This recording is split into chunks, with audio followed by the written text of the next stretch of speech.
Hello, everybody. Welcome back to another episode of Malcriada Thoughts, hosted by yours truly, Zadria Knives. Here we talk about all things femme, fair, and feared in the RGV. I'm here with a very, very special guest, my very good friend, Lexi. I'm very happy to be here. And today we're going to be talking about fascism.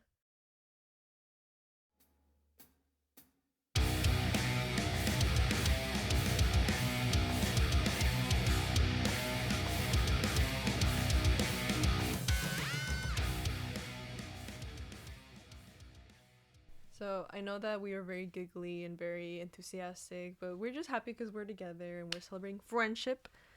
But this stuff is serious, you guys, and we just wanted to talk about what our government is doing and just us directly talk to our people, our community, which is the RGV. So that's what we're going to do. We're going to go over the executive order that Donald Trump released, the memorandum, because when we went over it by ourselves, we couldn't believe it.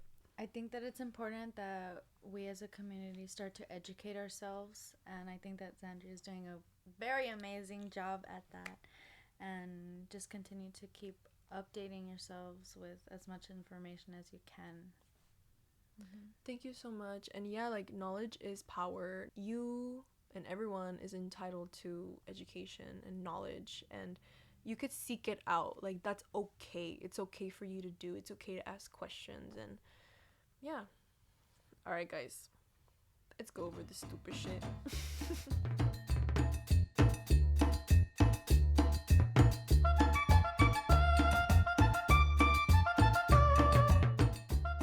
A memorandum for heads of executive departments and agencies. From Matthew J. Vaith, Acting Director, Office of Management and Budget. Subject: temporary pause of agency grant, loan, and other financial assistance programs.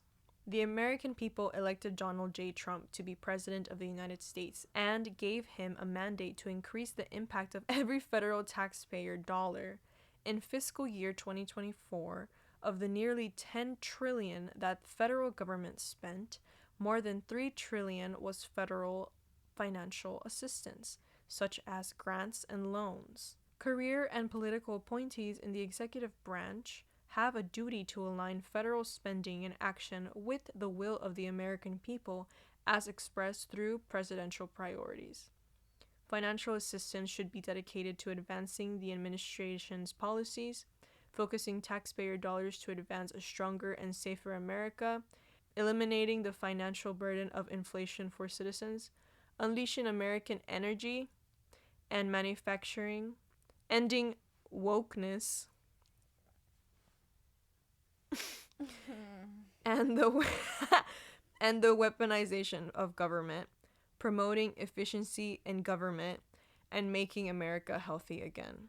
The use of federal resources to advance Marxist equity, transgenderism, and the Green New Deal, social engineering policies is a waste of taxpayer dollars that does not improve the day-to-day of lives of those we serve. That was the first paragraph. Second paragraph. The memorandum requires federal agencies to identify and review all federal financial assistance programs and supporting activities consistent with the president's policies and requirements. For example, during the initial days of his administration, President Donald J. Trump issued a series of executive orders that protect the American people and safeguard valuable taxpayer resources, including protecting the American people against invasion, reevaluating and realigning United States foreign aid, putting America first in international environmental agreements, unleashing American energy, engaging in radical, wasteful government DEI programs, and preferencing, defending women from gender ideology, extremism, and restoring biological truth to the federal government, and enforcing the Hyde Amendment. These executive orders ensure that federal funds are used to support hardworking American families. Would you like to read the next two paragraphs? To implement these orders, each agency must complete a comprehensive analysis of their federal financial assistance programs to identify programs, projects, and activities that may be implicated by any of the President's executive orders. In the interim, to the extent permissible under applicable law, federal agencies must temporarily pause all activities related to obligation or disbursement of all federal financial assistance and other relevant agency activities that may be implicated by the executive orders, including but not limited to financial assistance for foreign aid, non-governmental organizations, DEI, woke gender ideology, and the Green New Deal. This temporary pause will provide the administration time to review agency programs and determine the best uses of the funding for those programs, consistent with the law and the President's priorities. The temporary pause will be effective on January 28th, 2025 at 5 p.m.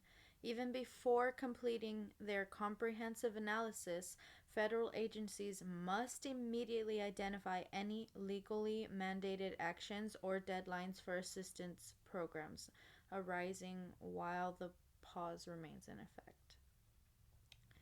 Federal agencies must report this information to the OMB along with the analysis of the requirement. OMB also directs federal agencies to pause all activities associated with open NOFOs, such as conducting merit review panels.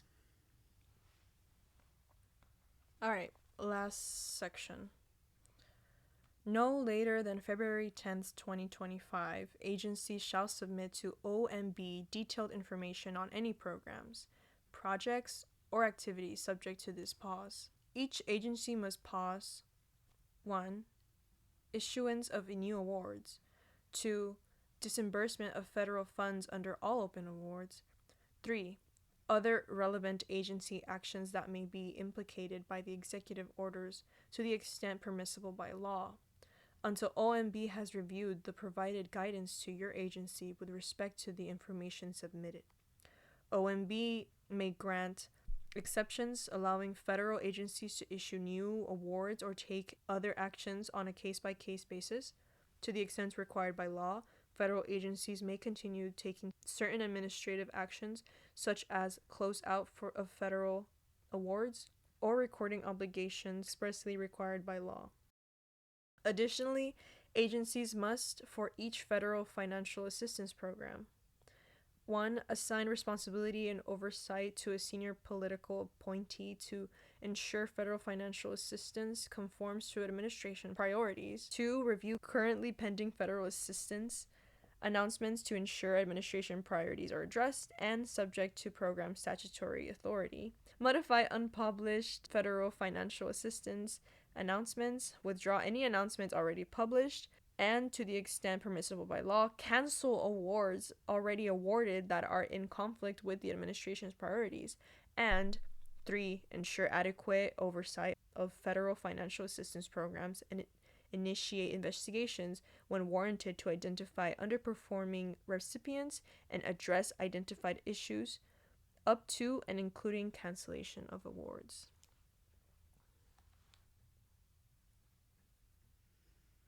This dumb bitch.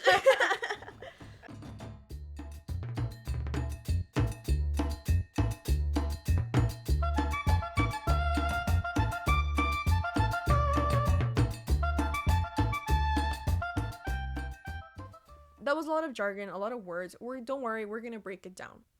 When people are referring to federal assistance programs, they're referring to programs such as Medicare, Medicaid, food stamps, any other ones that you think of? FAFSA.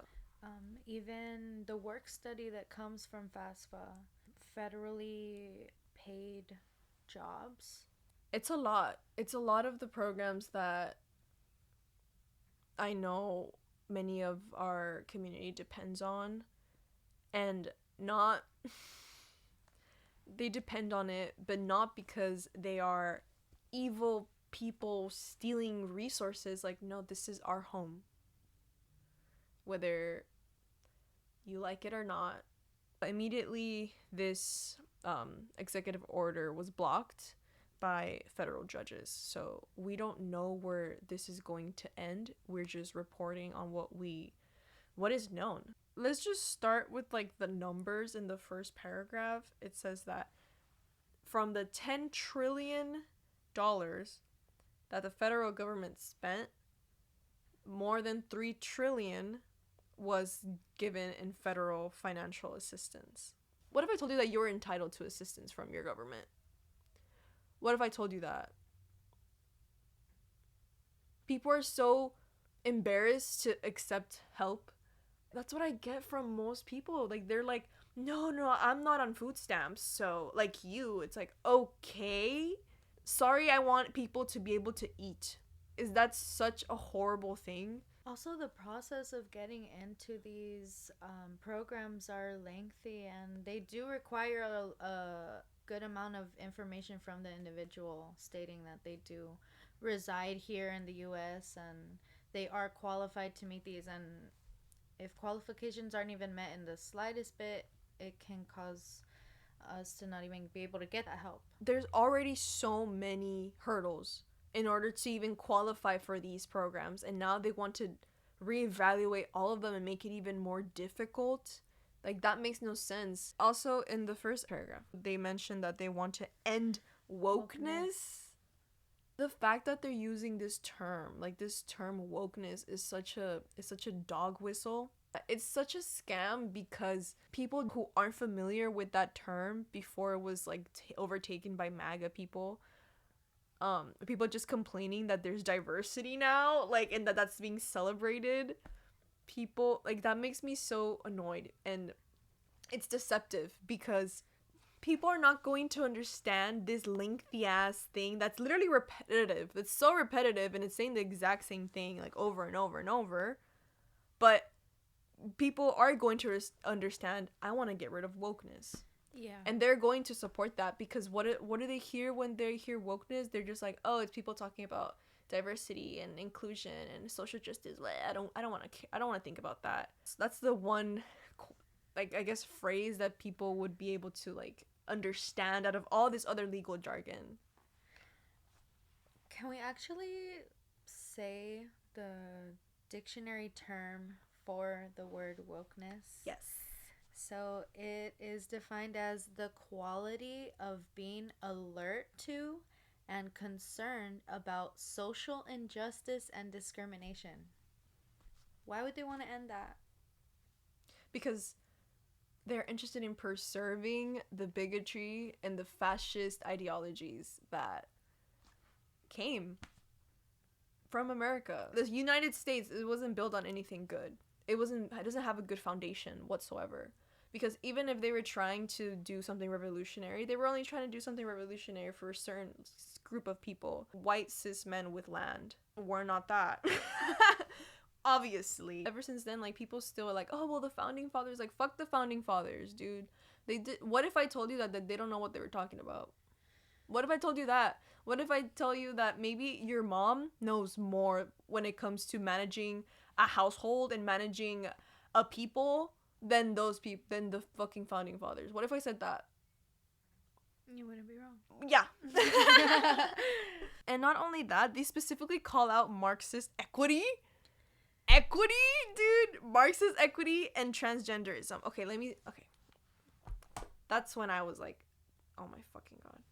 The fact that they're using trans people and immigrants as scapegoats is so painfully obvious to me, because I have been in these spaces, obviously, queer spaces and immigrant spaces. To see people talking about you and your people, like, on TV in such a hateful, derogatory way, it's scary. But I'm also like, you guys don't know what you're talking about. Do you have similar thoughts? I do think that them trying to end wokeness, to me, the way that I interpret that is they want to keep us uneducated. They are literally attacking the education system with the FAFSA federal funding freeze being affected. It's easier for them to control us if we are not knowing what's going on. If we're not looking up the terms and transcripts that they provide for us that tell us their plans, tell us their intentions. After using women, trans people, and the Green New Deal as a scapegoats to like why everything's failing, he goes on to talk about all of the executive orders that he put out. It's just saying like, look what I look at all the stuff I did in the first weeks that I was president. This is the laws that I want to implement, and this is what the model for my administration. And you say you care about protecting American people against invasion. Invasion from what? America is one of the strongest like imperial core nations in the whole world. No one's going to fuck with us.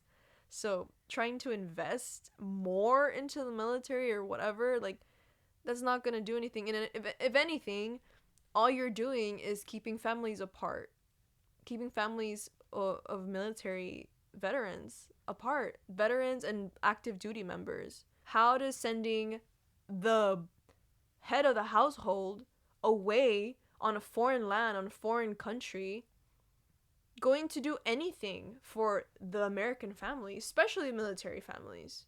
Why not implement new programs that help soldiers transition into Back into civilian life? Yeah. Like, why don't you invent more of those things? So yeah, he started naming all the stuff that he did, all the executive orders that he put.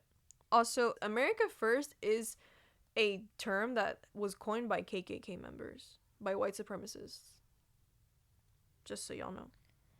And that's basically what he did for those paragraphs. And then they talk about putting everything under review again. So that's what basically the second page is. They're going to look through all these systems and see where they can cut the corners, where they can stop funding so they could fund their administration more. And not only that, they want to funnel that money into to pay these billionaires, to make these help these billionaires that are on their team, on their administration. What more do they need? It's like the rich helping the rich, but then the rich are telling the poor that they should fight. Exactly. When we decided to make an episode about this, we were just really frustrated and with the complete misunderstanding of federal financial assistance. The sad thing is that many people here in the Valley genuinely think that Donald Trump is going to help them in some way. And I wish I could just be like, "Estás bien pendejo, way," but it hurts me. Mm-hmm. It genuinely hurts me to see people getting scammed. Because that's what it is. It's just another rich man Donald Trump scam. And this is no different. I do have a family member that is involved in like a company, like a small business company, and this said family member, the main reason why they had voted for Trump, which I didn't agree with regardless, was that the economy was better under Trump's administration. This common misconception of Trump's economy being better it only exists because of Barack Obama's plans. When he first came into office in 2016, he inherited a pretty good economy. Yeah, it was a pretty good state, and that's because Obama implemented a lot of social service programs. You know what I mean? And then COVID hit, and all that stuff was mishandled, and that's how I remember Donald Trump's administration. Yeah. The mishandling of COVID and the complete disregard for vulnerable communities in the United States. And then Biden came along. I don't fuck with Biden because I don't fuck with Democrats. And a lot of people had hope that it was going to be a better presidency because Biden was vice president under Obama. But that ended up not being the case, and he still ended up being neglectful and did not complete the promises that he said he would, such as a really big one that people were talking about was cutting student loans and like pardoning student loans, and that didn't happen. Yeah. And then that's when things come in, like you said, like this family member voted for Trump because he thought the economy was going to be better. Yeah. But Now it's getting worse, and I think everyone's seeing that. But unfortunately, it's too late. But now we can at least plan for the next presidency. I know that it's like it seems so far away, but we need to come together as a collective and really try to push out the information that needs to be pushed out so that people can make informed decisions. yeah, exactly. I love that you said that because like we we met at a protest for Palestine, to ask the UT education system to divest from any APAC money, and we ended up connecting, and now here we are trying to show up for our community and spread good information out there, Yes. and just honestly like let people know, like, okay, how do you feel? Let me ask you this question: if, let's say, if that person who voted for Trump. Okay. I'm not saying that he will. I'm not saying that he will. Because, okay. But imagine if your family member reached out to you or whatever, y'all see each other, and then he's like, yeah, like, the government's not doing well. Like, I don't know what's going on. I feel like, honestly, that vote was not the smartest idea. Like, what should we do? Like, if pigs fly and that happens, like, what would your reaction be? I think that it's important to recognize anybody that's now trying to be informed.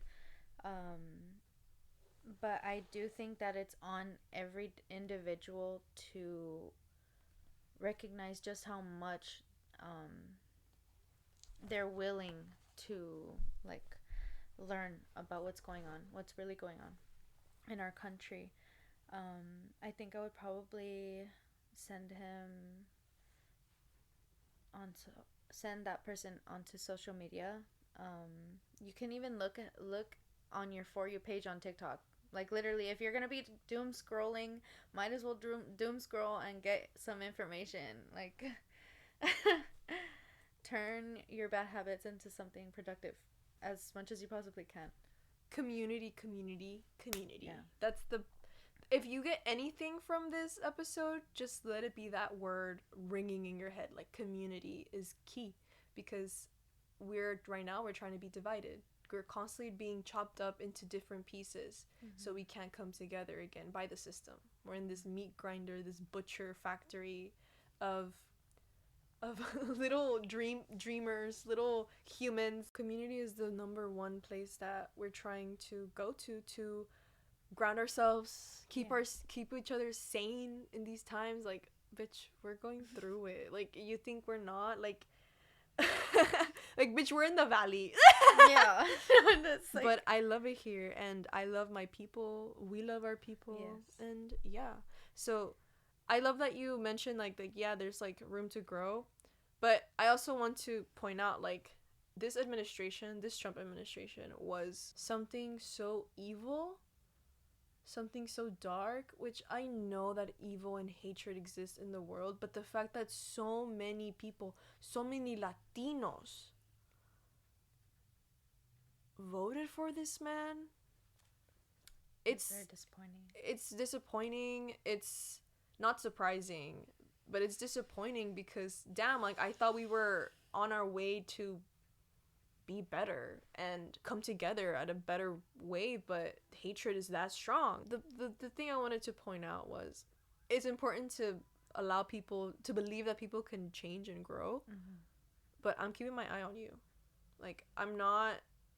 I have to be cautious, and people have to be cautious, and if someone can't understand that, then, like, if you want to start like a process of transformative justice, it takes a lot, but it's worth it.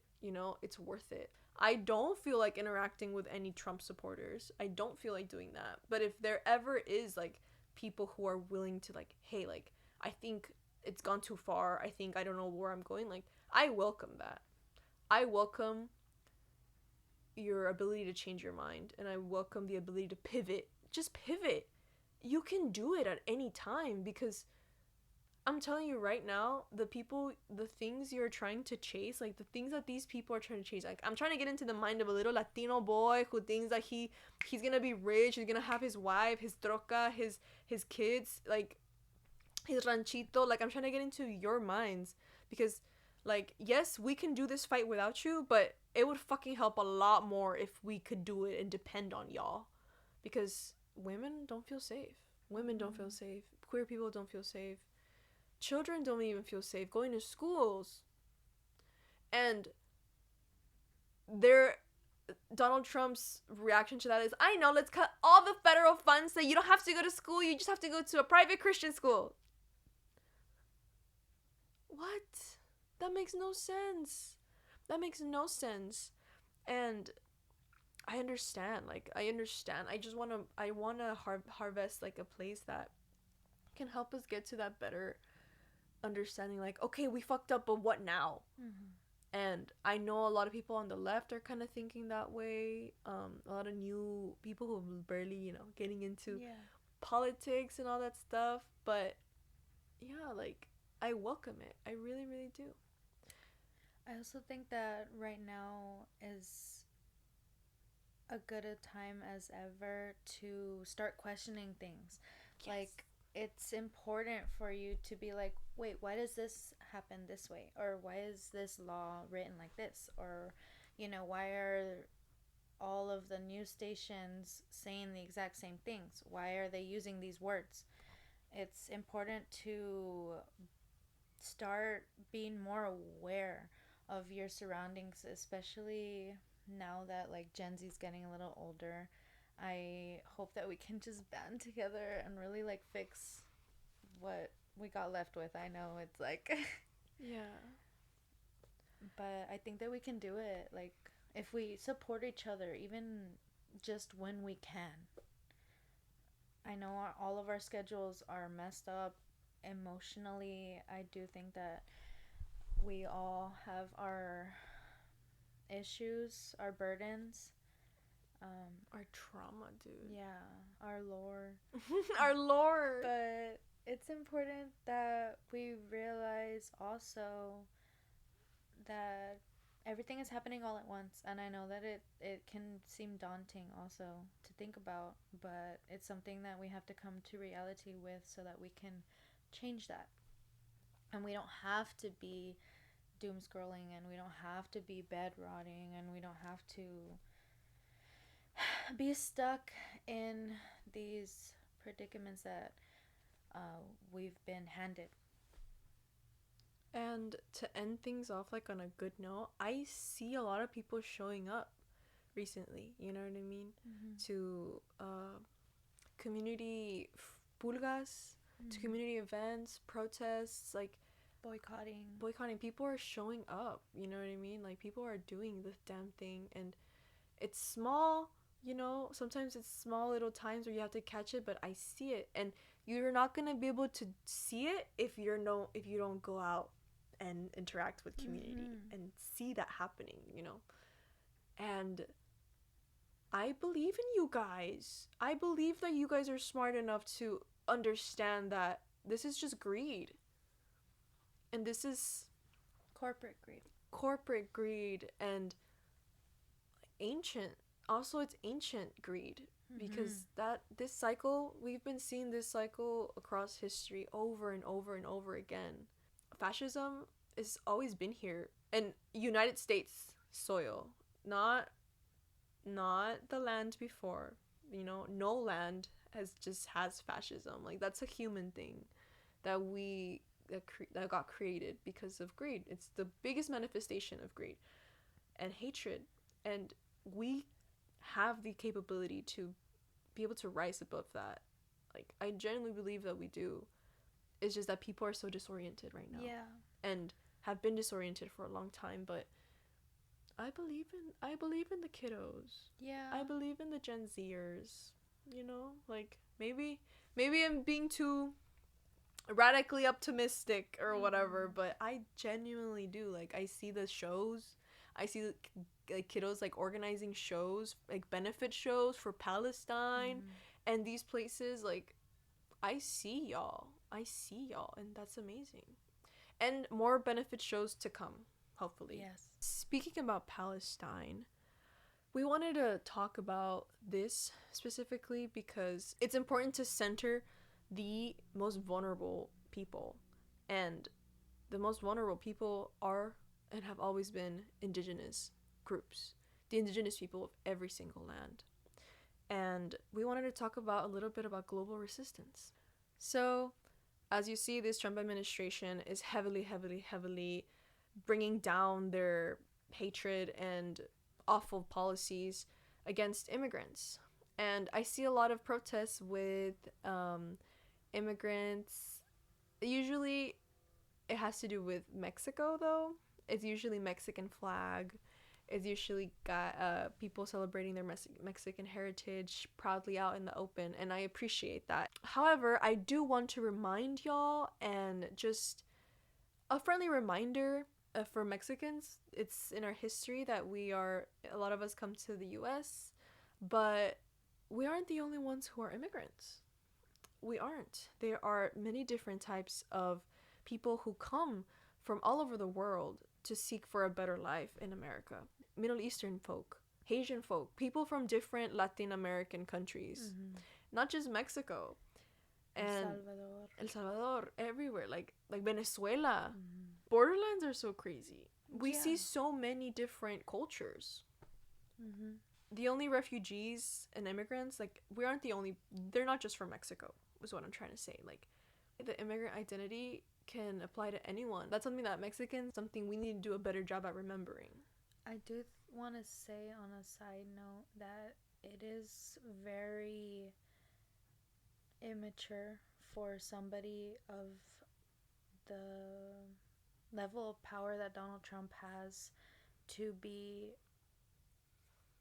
putting these nasty labels onto like specific groups, like the how you're mentioning this is one of the examples of how you're mentioning that it's not just Hispanic people that are coming in, it's all ages, all racial backgrounds, all genders. It's very nasty to see that somebody can be so openly racist and more than half of us agree with what he's saying. The people that kind of helped put him there, which was the Hispanic community. We have so many intersecting identities. Not every immigrant looks a certain way. Not every immigrant is going to act a certain way. And I think that a lot of people, especially the people who voted for Trump, think that there's a right way to be a citizen, a right way to be an immigrant, a right way to be a whatever, a white way to be a Latino, and that's just not true.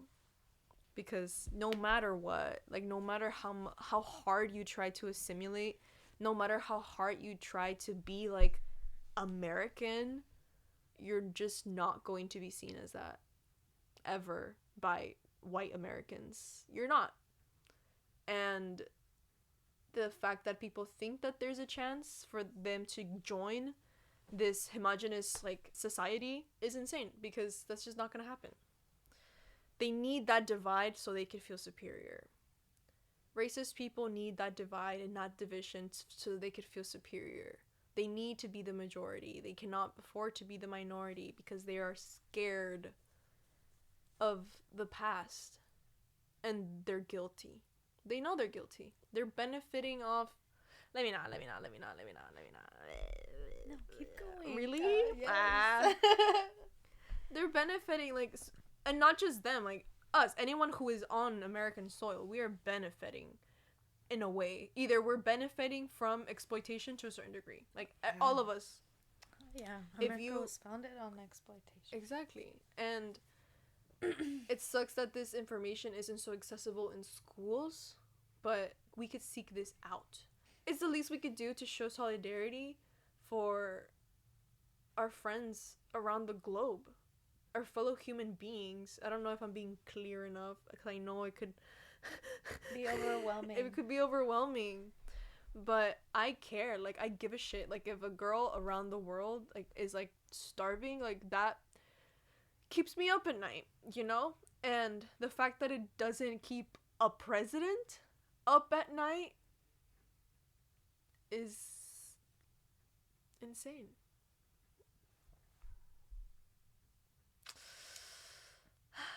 Going back to the document that we just read, um,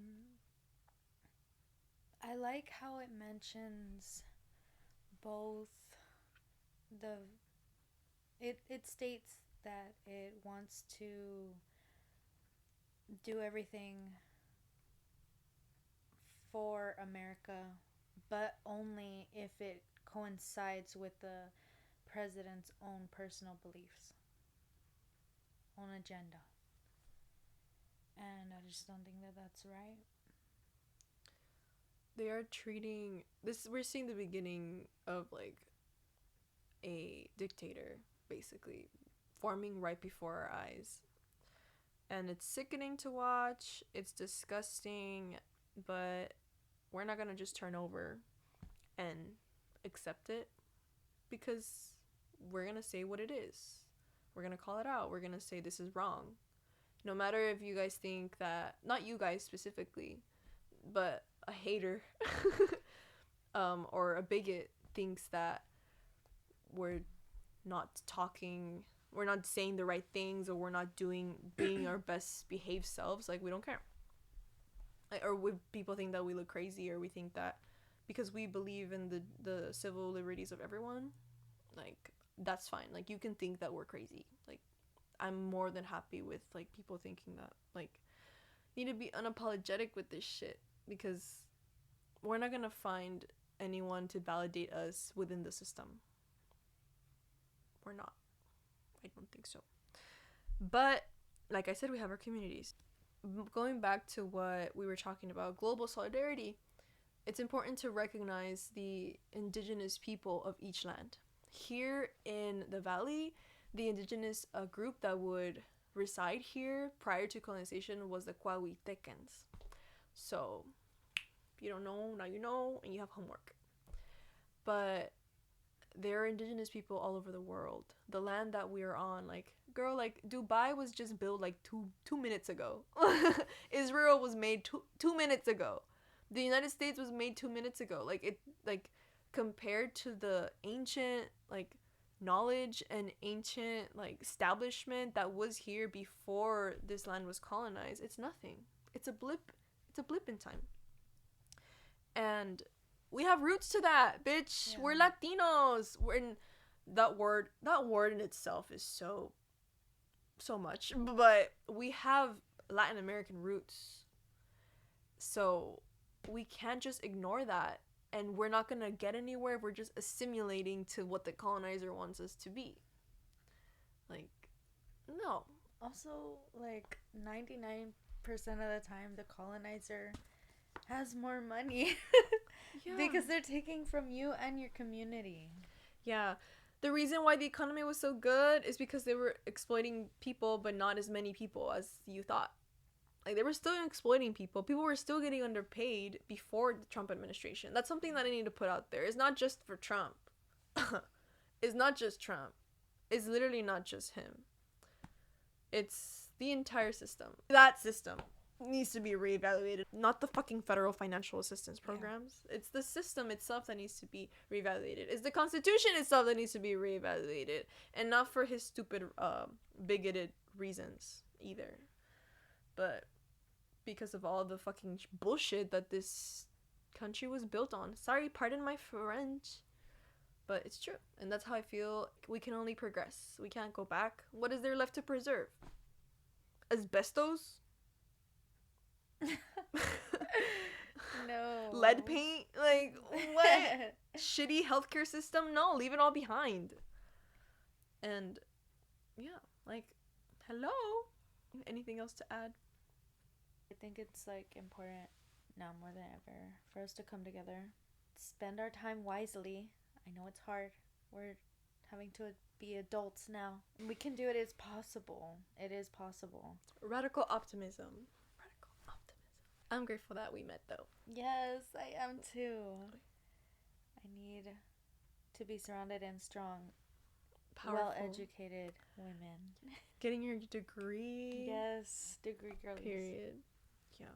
Say Latino, go to school while you can. Yes, please. While you Actually, the can. day that happened, I was like, Wait, the day that what happened? the federal funding freeze. That day was actually really scary for me and my coworkers because we work at our community college and we also attend there. So it was directly impacting both our education, our secondary, our post secondary education, as well as our livelihood, literally.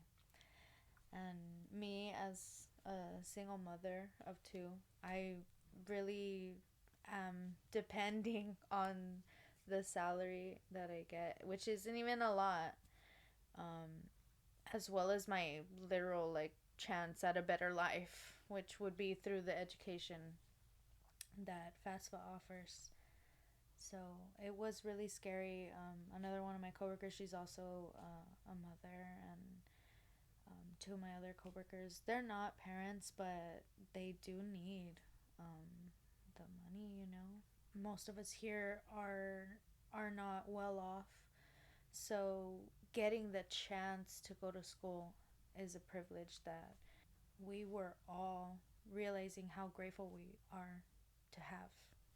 And I want to reiterate, education should be a human right. Mm-hmm. I don't want anyone listening to think that they should be grateful for having FAFSA available to them. Don't feel bad that you have that FAFSA. Don't feel bad that you get that grant. Like, do not feel guilty. People want you to feel guilty for going to school. People want you to feel guilty for studying and then wanting a better life, for wanting to do something of yourself in the country you've lived of your whole life.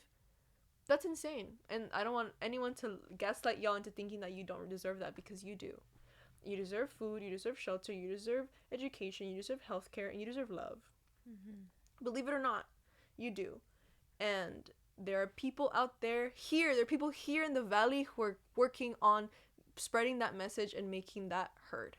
Let's throw some resources. All right, guys, that's all we have for you guys today, but we're not going to leave you with nothing to grasp on. We have awesome resources here for you, for local organizations here in the RGV.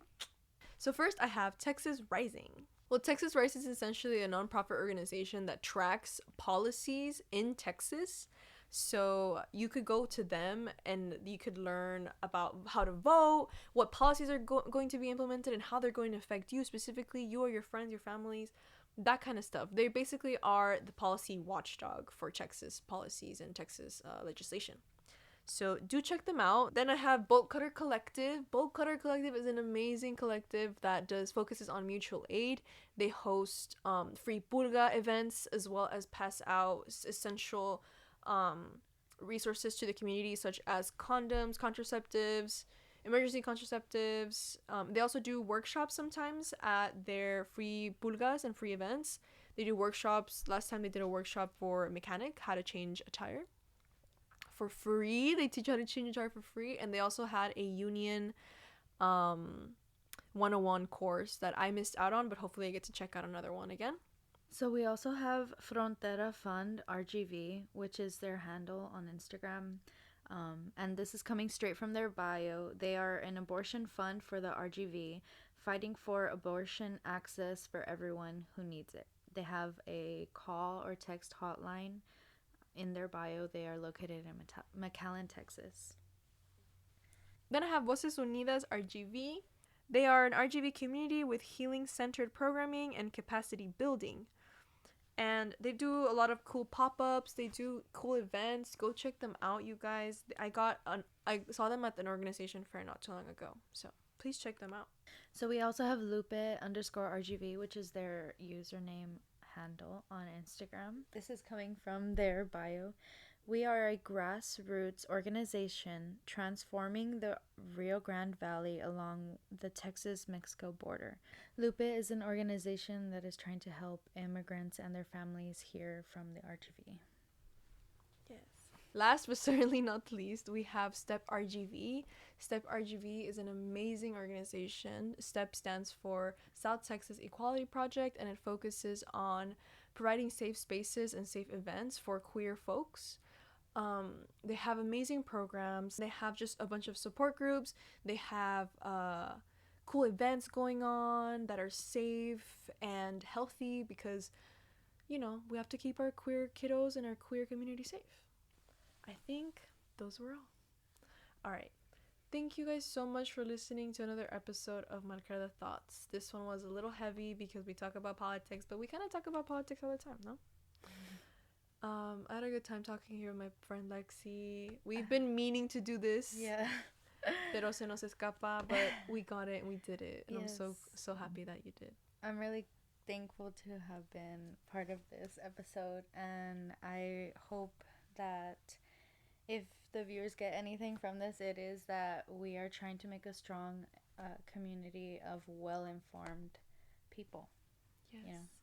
We believe in you. Yay! All right. Before we go, please shout yourself out.